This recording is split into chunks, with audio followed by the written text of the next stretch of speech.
Eu sou a professora Beatriz Lingman, esse é o nosso caso de raciocínio diagnóstico na pandemia e hoje vamos abordar uma mulher jovem que vem com um transtorno psiquiátrico, lesões cutâneas e uma anemia importante.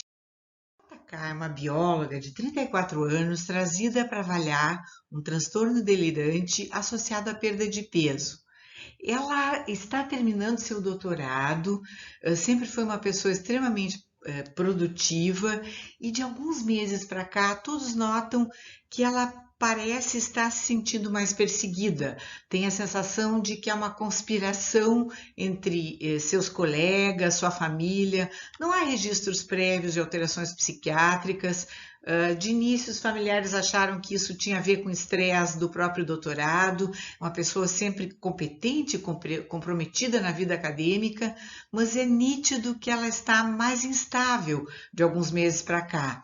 E de 6 meses para cá é mais ou menos frequente a queixa de que parece que, de alguma maneira, todo mundo está falando demais dela, todo mundo está prestando muita atenção nela. Não há eventos médicos prévios. De acordo com a ficha médica, o que é notável é a perda ponderal. Perdeu 10 quilos em 11 meses. Há uma história de diarreia esporádica, intermitente, sem muco, pus ou sangue, e de 4 anos para cá ela vem a amenorreia. A menarca foi aos 13 anos, os ciclos são irregulares nos últimos 6 anos, não há gestações, não há vida sexual ativa de 5 anos para cá. O que mais chama atenção, de fato, é o grau de magreza. Ela mora com uma colega, divide um apartamento com uma colega, e o seu padrão alimentar de algum período para cá vem sendo fundamentalmente 2 bolachas de manhã, café preto, refrigerante diet, adoçante, um iogurte diet no almoço, macarrão instantâneo na janta, e as 2 no fim de semana costumam tomar 1 ou 2 garrafas de vinho. Na medida em que nos últimos meses ela está um pouco mais desconfiada em relação a todo mundo, ela tem bebido sozinha, a colega só vê as garrafas. Não há de fato qualquer transtorno psiquiátrico prévio nela ou na família. Chama atenção na família bastante doença autoimune, a mãe tem lúpus, a irmã tem hipotireoidismo, o irmão tem diabetes tipo 1, mas JK era previamente rígida, com uma performance intelectual e conquistas super importantes, é uma pessoa com garra, é a primeira pessoa da família a conseguir alcançar curso superior e agora está terminando o doutorado e é dado como certo que vai conseguir seguir na sua carreira, inclusive fora do país. Nos últimos 2 anos, são frequentes idas à emergência por sintomas de distensão abdominal, desconforto, na qual ela sai com medicação sintomática. Agora, o que mais incomoda, além das lesões cutâneas que ela menciona, principalmente nos dias quentes que coçam, vem tendo formigamento em mãos e pés e está caminhando de um jeito um pouco mais instável. Parou de fazer os exercícios pesados que habitualmente tinha como rotina. O exame físico chama atenção a severidade da desnutrição, a paciente emagrecida, sem maiores sinais de sofrimento, há uma pressão de pulso aumentada, não há icterícia, não há desidratação, não há petequias, não há sinais de sofrimento respiratório, a tireoide é pequenininha, firme, nenhum gânglio é palpável, ela é lentificada nas respostas, quando perguntada, ela é orientada alo e autopsiquicamente, mas vem uma lentificação nas respostas e, ao mesmo tempo, ao longo da consulta, hipervigil. 5 palavras que se pede para evocar, ela não consegue. E vai se irritando com isso, e aí essa realização do mini mental é interrompida para não perder o vínculo. Não há sinais de insuficiência cardíaca, os pulmões são limpos, não há estigmas de hepatopatia crônica, não tem edema, não tem ascite, não tem... Há um fígado no limite superior, o baço é impalpável, não há perda de força em nenhuma das extremidades, mas há hiporreflexia, não há flapping e o Romberg tem instabilidade. As lesões de pele são notáveis. Há essas lesões hiperemiadas, descamativas, com placas, e na mesma maneira como estão presentes aqui no colo, elas se apresentam em mãos e antebraços. Não há lesões nos membros inferiores, mas todos relatam que desde que começaram esses sintomas de delírio persecutório, ela tem usado mais os membros inferiores cobertos, não usa. Tá? Essa é a questão do exame físico. Na evolução, é feita uma ressonância que mostra, talvez se suspeita em relação à presença da amenorreia, que pudesse haver qualquer transtorno hipofisário, a hipófise é normal, parece haver um hipersinal no mesencéfalo, tórax normal, eco abdominal normal, eco de mama normal. Tem uma anemia bem importante com um VCM de 108, os leucócitos são limítrofes, há linfopenia absoluta, o ferro é baixo, a ferritina é baixa, a saturação da transferrina também, há hipotireoidismo, TSH alto com T4 livre no limite inferior, cálcio normal, exame comum de urina normal, não tem marcadores inflamatórios, não há dados que sugiram vasculite presente, o magnésio e o fósforo são baixos, o que leva a equipe a pensar que essa questão do álcool talvez seja mais importante. Há uma elevação do paratormônio com uma diminuição importante da vitamina D com cálcio normal. A CPK é normal, os anticorpos anti-tiroperoxidase são elevados, fechando, portanto, o diagnóstico de hipotireoidismo autoimune. Não há outras alterações laboratoriais, dados para doença autoimune são negativos, os vírus são negativos, sorologias virais e pesquisa para sífilis negativos.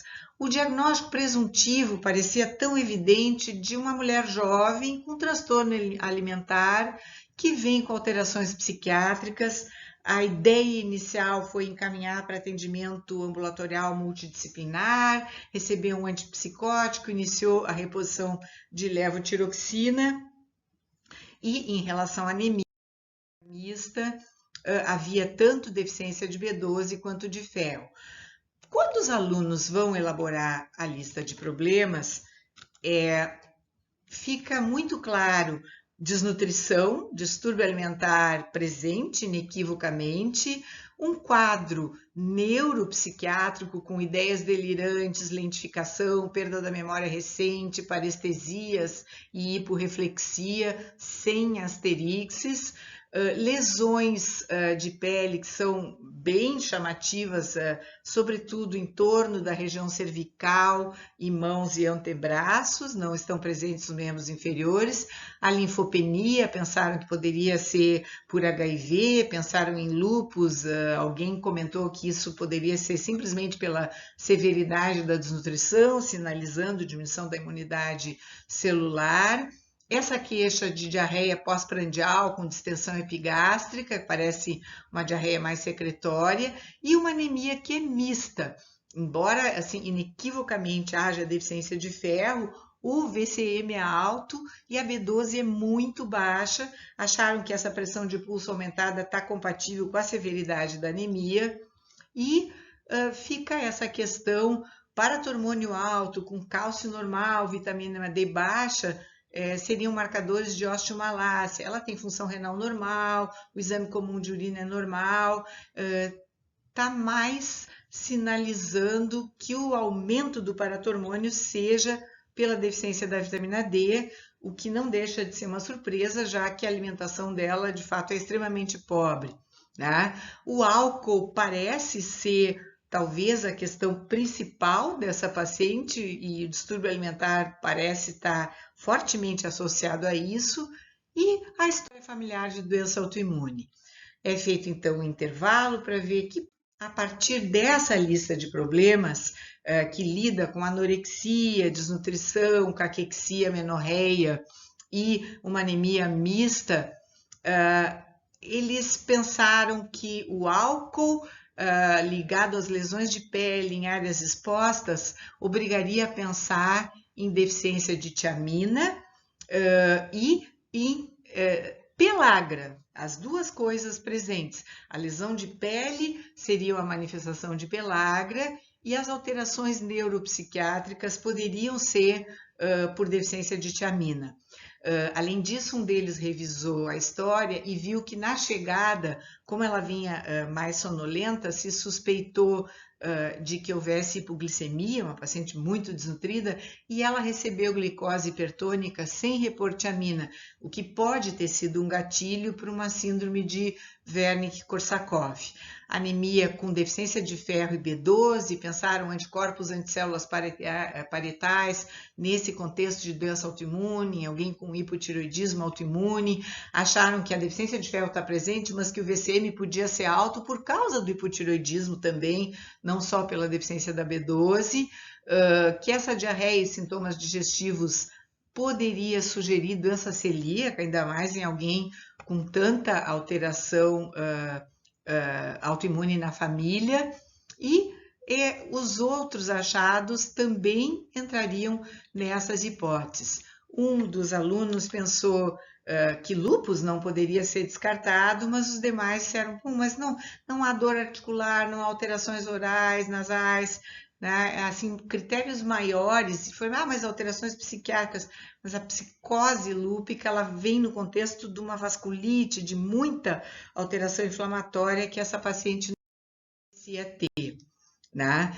A questão toda era o quanto só o distúrbio alimentar explicava e a gente poderia ficar nisso ou se avançaria em alguma questão maior. Ela tem múltiplas questões metabólicas presentes, tem uma anemia que ao mesmo tempo tem deficiência de ferro, tem o hipotireoidismo podendo levar a anemia de doença crônica e tem a deficiência de vitamina B12, que junto com o álcool e com a possível deficiência de tiamina poderia explicar as alterações neuropsiquiátricas, além da pelagra, que também poderia explicar as alterações neuropsiquiátricas. A deficiência de ferro por si só não poderia estar causando distúrbio psiquiátrico. Então, a gente tentando num jeito bayesiano de juntar tudo que ela tem, o ferro sozinha, a anemia ferropriva sozinha, fica difícil. Mesmo ela não se alimentando, adultos tendem a ter um estoque de ferro constante, né? Então, alguma perda há ou há uma absorção. Lembrando que ela vem a menorreia há 4 anos, ela não está tendo a perda menstrual. Né? A deficiência de B12 poderia explicar as alterações psiquiátricas, a hiporreflexia, alteração do equilíbrio da marcha. Né? O cálcio normal com vitamina D baixa e o paratormônio aumentado foram considerados como marcadores de osteomalácia por deficiência da vitamina D, seja por causa de não ingesta, né? A alimentação dela é horrível, ou por uma absorção associada. Mas todos foram unânimes em achar que nesse padrão de doença autoimune na família e dela própria tendo hipotireoidismo autoimune e também deficiência de B12, seria obrigatória a investigação para doença celíaca. Ela iniciou, além do tratamento inicial que tinha sido dado com sertralina, um antipsicótico, a reposição da levotiroxina, ferro parenteral, ela repôs B12, repôs a niacina da pelagra, das lesões cutâneas, coletou os anticorpos antitransglutaminase e foi solicitada uma endoscopia que, na verdade, confirmou, havia bastante achatamento de criptas, um infiltrado linfocitário, o HLA-DQ2 e DQ8 eram presentes, os dois eram presentes nessa paciente, reforçando a hipótese de doença celíaca, e ainda no contexto todo de falta de B12, falta de ferro, falta de D, tudo sugeria que houvesse uma absorção. E aí a gente tem alguém com distúrbio psiquiátrico e alimentar que tem falta de elementos essenciais e tem o álcool no meio. É o álcool levando ao distúrbio psiquiátrico e ao distúrbio alimentar e levando a falta de nutrientes, ou o inverso? Não sabemos. Não sabemos, né? Uma aluna comentou, bom, ela tem diarreia, tem demência e tem dermatite, os 3Ds, tem que pensar em pelagra, em alguém que vem bebendo sozinha no quarto. E, de fato, esse era um diagnóstico final na paciente. A gente não sabe qual foi o responsável por cada coisa, mas as três estavam presentes. A via pelagra, é muito provável que aquela injeção de glicose na chegada tenha precipitado uma piora neurológica por deficiência de tiamina numa jovem desnutrida bebendo, né? A doença celíaca por si só confirmadamente está associada à perda de memória, a distúrbios do humor, ansiedade, depressão, alterações maiores, às vezes transtornos delirantes de perseguição, como essa paciente tinha, e até convulsões. Ficou então com o diagnóstico de distúrbio alimentar, uso abusivo do álcool, pelagra, deficiência de tiamina provável. Sempre que a gente enxerga a deficiência de uma vitamina, tem que repor as outras, né? E doença celíaca. No momento inicial, a equipe de endócrino achou importante também ver se não haveria Addison, ainda mais nesse contexto de doença autoimune e deficiência de B12, mas a medida do cortisol basal foi de 19 e isso praticamente descarta insuficiência adrenal primária. A menorreia foi considerada secundária à caquexia, né, o hipogonadismo por defesa, pela intensidade da caquexia, e também talvez ao hipotiroidismo por diminuição na síntese da globulina transportadora. Tá? A reposição da B12, da tiamina, o abandono do álcool, a reposição da niacina, o ferro parenteral e o acompanhamento com uma equipe multidisciplinar foram fundamentais nessa paciente. A relação entre o álcool e a tiamina é importante lembrar também que o álcool altera a absorção da tiamina, diminui o estoque hepático e diminui a conversão na forma ativa. Então, uma parte das coisas demenciais e persecutórias poderia ter Korsakoff. Isso é reforçado pela questão de ela parecer de fato atáxica no exame neurológico e de ter aquele Romberg. Ficando, portanto, o diagnóstico final de álcool, uma absorção com doença celíaca e uma síndrome cerebral orgânica que foi revertida depois de 4 meses de tratamento clínico. A paciente não manteve a questão do distúrbio alimentar, passou a ter uma visão melhor assim da sua imagem corporal e com 5 anos de seguimento não houve recidiva da doença. Obrigada.